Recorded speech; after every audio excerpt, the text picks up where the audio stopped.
folks, today's video is going to be your monthly anti-haul for the month of May.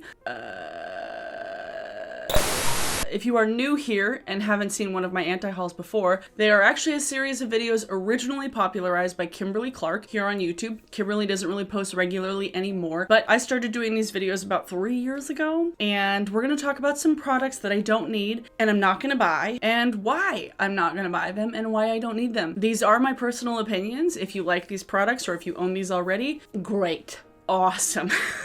Don't take it personally because it's products.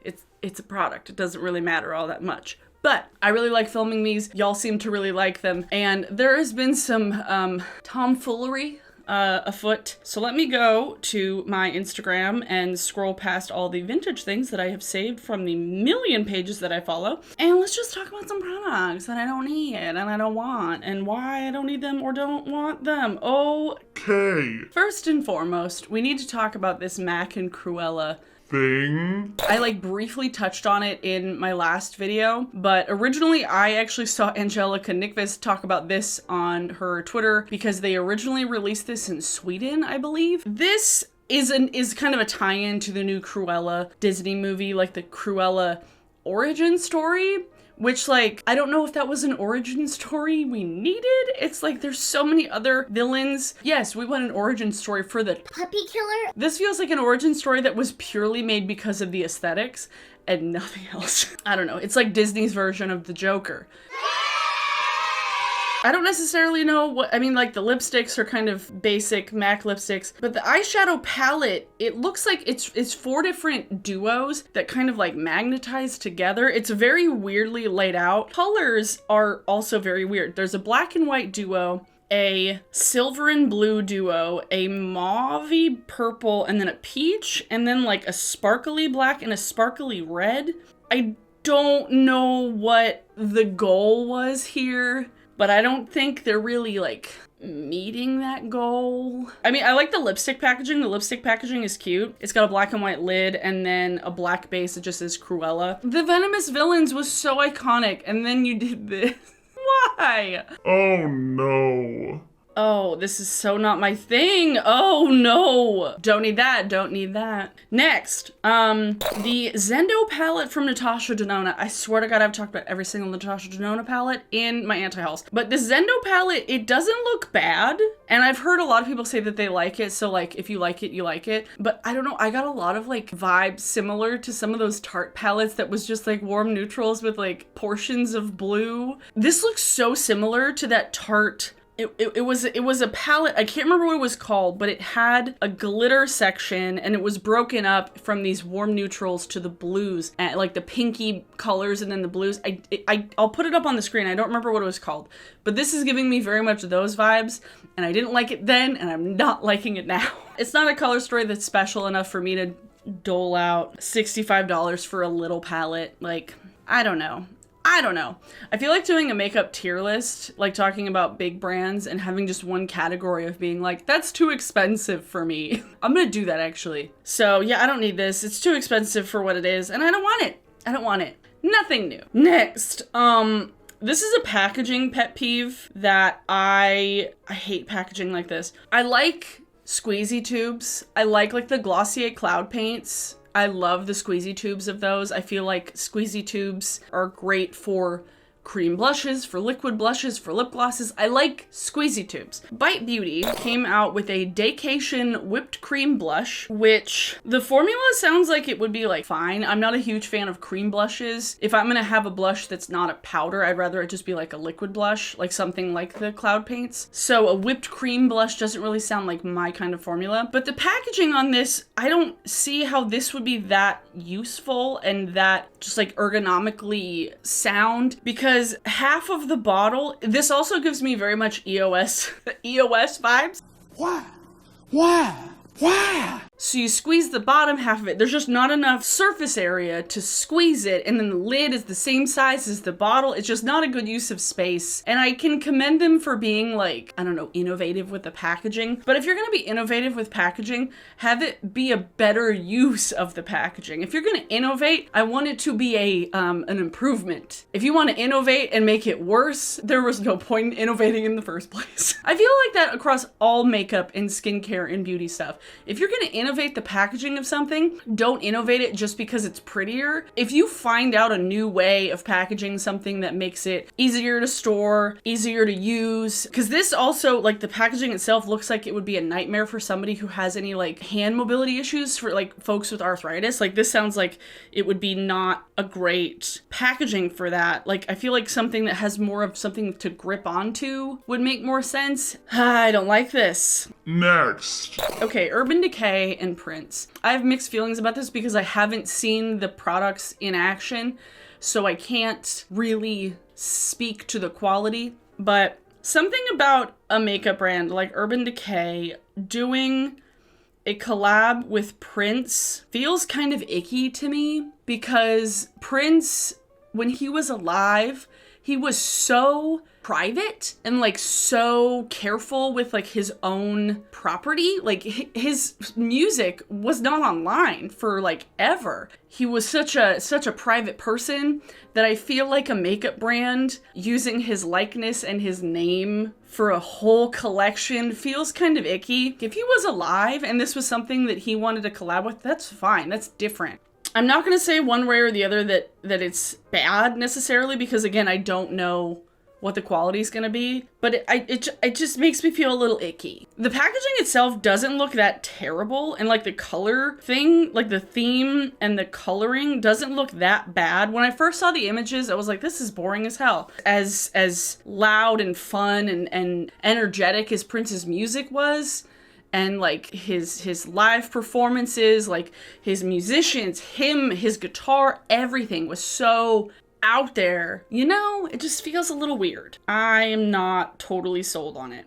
Okay, next, Benefit. What are you doing?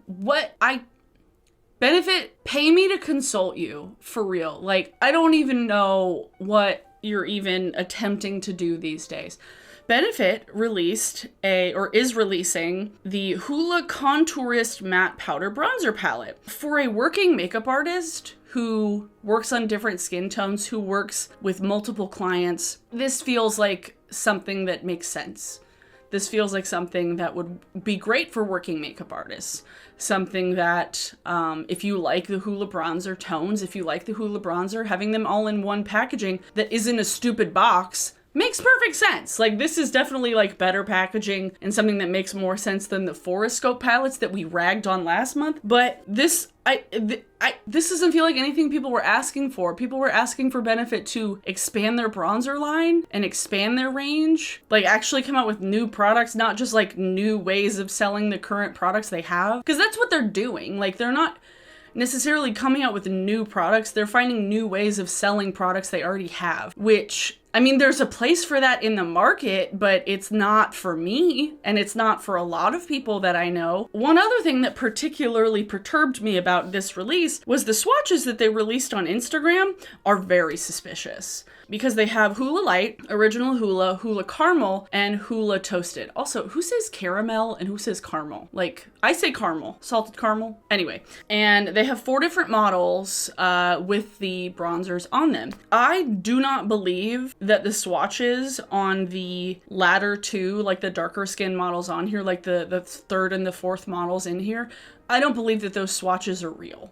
Because Hoola Light is a light bronzer. Like, that's even light for me. So there's no way that putting Hoola Light on like a medium tone and like a medium dark tone model would darken their skin. I don't believe that these swatches are real the way that they are, because why is that bronzer darker on the darker skin models than it is on the lighter skin models? Like, that, it doesn't compute. Like, it doesn't make sense. And I had a handful of people tag me in this post on Trendmood. They're like, I can hear your groaning and see your eyes rolling already. And I'm like, you know me too well, y'all. So yeah, I mean, I commend them for taking them out of the stupid box packaging, because the box blushes and the box bronzers. Talk about unnecessary packaging. Oh, geez. I need to do another one of those like makeup packaging that I hate videos. Just to be petty. Maybe I'll do that next month. This is not something that I'm into at all. Jaclyn Hill released a new collection of prep and set powders. It's like a 4-pan pressed powder palette and then loose powders. And then what is that? So it's under eye powder, Bake and Brighten under eye powder, brightening and setting palette, translucent setting powder, and then a hydrating under eye primer. I have problems with many of these in different ways. Hydrating under eye primer, that's just an eye cream. Every time I have seen videos where Jaclyn Hill does her makeup, I swear to God, she contradicts herself all the time in makeup tutorials. Kate the Great Beauty did a great video where she was following a Jaclyn Hill makeup tutorial. It's hilarious. Jaclyn says that she has dry skin, and yet she uses so many products on her face, and like she can do her makeup however she wants, but the way that she sells makeup doesn't make sense for somebody with dry skin. So to have like an under eye hydrating primer and then to bake your face, like if you have crepey dry under eyes, you do not want to bake your under eyes. I've never baked my under eyes in earnest at all. Like, I think maybe I did for like an experiment once. I like tried to see what it looked like and I hated it. I hated baking my under eyes so much because it's so uncomfortable. You get powder up in your eyes and it doesn't make your under eyes look nice. Like in real life, maybe on camera, kind of, but maybe don't bake your under eyes so you won't need a separate step to hydrate your under eyes even more. You need an eye cream, an eyelid primer, and that's it. You don't need a hydrating under eye primer. Is this an eye cream? Is this skincare? Sell it that way. If it is a separate step that you are trying to add to your makeup routine because you are in turn drying out your under eyes because you're putting on baking powder. No. And we do not need that many steps to make sure that your under eyes look a certain way. I hate that brands are coming up with like new problems that they can sell as products to fix. And this is that. Like a hydrating under eye primer. Jesus Christ. Wait, so she has a Bake and Brighten under eye powder and a setting powder. So the setting powder is for the whole face and the Bake and Brighten is for under the eyes. But then the palettes that she came out with, the fair to light and light to medium, the swatches look exactly the same. There's like the tiniest undertone difference. There's like some that are a little more like cool and pink and some that are a little more yellow. They're all fair as fuck. And then when you get to medium to tan, again, the first two are still pretty light, but then they have the tan to deep. What deep? Like that powder would need another powder to neutralize it. I don't need these and I'm not going to buy them. And I haven't seen Jaclyn's new video. I have seen some people talk about it. I had a couple people ask about it on stream if I was going to make a video about it. I'm not going to because I feel like at this point it would be talking about the same problems over and over again. It's like, we know Jaclyn's going to make a video every time she wants to sell something to us. That's a given at this point. But she does have valid points when it comes to people bullying her for her weight or her body, and it's not fair. Like, it's not fair, the amount of hate that she gets about that stuff. It's never been fair. I will be the first to criticize Jaclyn Hill on her actions, but nobody should be criticizing her for the way her body looks. Not a fan of this, and I'm not gonna buy it, obviously. One thing that I have to talk myself out of, because it looks so good. I am probably gonna buy the Fenty Eavesdrops. I need to figure out what shade I am. I don't know what shade I'm in because I believe they're named different than the original Fenty foundations. So I have to figure out what color I am. And I am running low, and I'm probably, the Bare Minerals Complexion Rescue is probably expired at this point. But this eye brightener, it's an under eye brightener that easily hydrates, brightens, and conceals. So it's like a concealer slash brightener slash corrector, which everything about the branding, the packaging, the marketing, everything sounds wonderful, beautiful, lovely. But I know myself too well. I need a fuller coverage concealer. I never really mess around with correctors under my eyes because I don't have like really bad dark circles. So I don't need a corrector at all. I just need a concealer to just even everything out. And I prefer a thicker concealer because it stays on way better. Like when it comes to full face foundation type stuff, like tints, I can do that. But when I'm using concealer, I need something that is going to be thick, that is going to stay on my face, especially in my nose, because my nose notoriously does not like having product on it. Like a sheer buildable coverage for a concealer, it does not sound like my kind of good time because I always end up using more product than I should, and then I go through it really quickly. So if you really like that sheer kind of no makeup look, or if you want to use this as a corrector, like go for it, because it looks really good, and from what I've seen, people are liking it. But if you just want to buy it because like you bought the ease drops and you want to get something to match it, don't just get it to match. Don't give in to the hype. But I want the ease drops.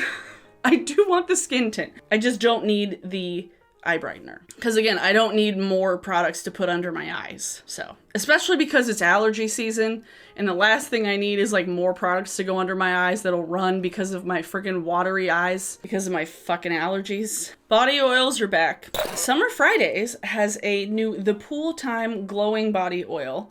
A nourishing blend of macadamia, jojoba, apricot kernel, and sunflower oils to help deliver long-lasting hydration while ultra-fine minerals glisten on the skin for a light, sun-kissed glow.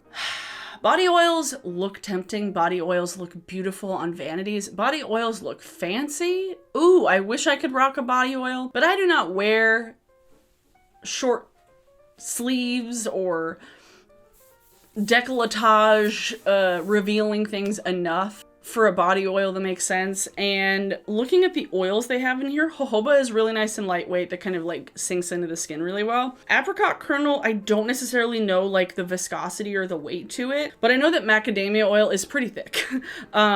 So I feel like this is gonna be sticky, and I already have enough weirdness with having too sticky of a lotion on my body and just attracting dust at all. So having something that's going to be like remotely sticky on my skin that doesn't sink in enough feels like a nightmare for me. And I love moisture. Like I love moisture. If I'm going to have something that's going to be like staying nice and hydrated and glowy on my skin, I'm just going to put some fucking I'm going to mix. Here's what I'll do. I'll mix my Glow Lust with some Vaseline and rub it on my arms. Or mix some of this. Ooh, actually. Wait. Do you know, it'd be fun in the summertime? Mix a little of this with my sunscreen. Life hack. Actually, also, I was thinking of doing a video because I saw Manny MUA do a video the other day where he tested life hacks, not life hacks, but like makeup hacks that his subscribers sent him that they use. So I want to do that. So I'll post an Instagram story this week because I want to do that, because that sounds like fun, because I never pay attention to like TikTok makeup hacks because I don't have TikTok, but like I'm sure some of y'all do and would have funny things to tell me to do. That was everything I wanted to talk about in today's video. It wasn't a huge list of things. So if you haven't checked out my previous anti-hauls, I will leave a link to a playlist in the description down below. Today's song of the day is... I've been